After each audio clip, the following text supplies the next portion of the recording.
We want to find P if the particle is on the point of moving down the plane. Let's put some forces onto the diagram. The weight is 10g. We have a normal reaction force which is perpendicular to the point of contact, i.e. perpendicular to the plane. We can resolve the weight into two components. We have the components perpendicular to the plane, and as usual this will be the cosine, and we have the component parallel to the plane, and as usual this will be the sine.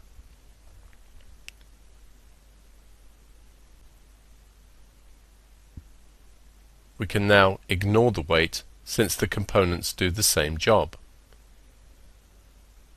The object is on the point of moving down the plane, and therefore the friction will act up the plane, since friction always acts to oppose the motion of the object. If the object is about to move down the plane, the friction must act up the plane.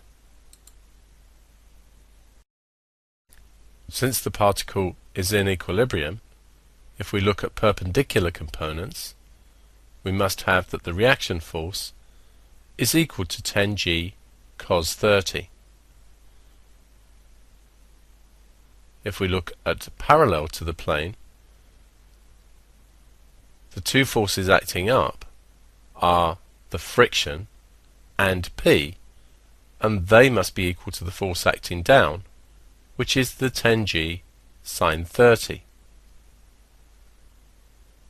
We also know that it's on the point of moving, so we have limiting friction. So the friction is equal to the maximum value, which is mu times r. And we know mu is 0.1, so it's 0.1 times r.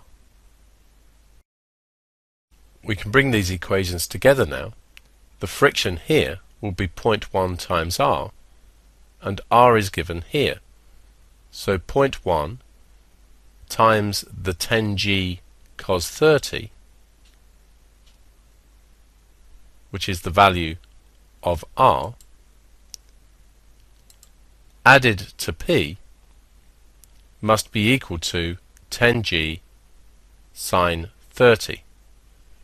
Just pause for a moment and see this substitution. Fr has been replaced by 0.1 times r, and r is 10g cos 30. Continuing with this, the only unknown here is P, so we can rearrange to get 10g sine 30, take away g cos 30.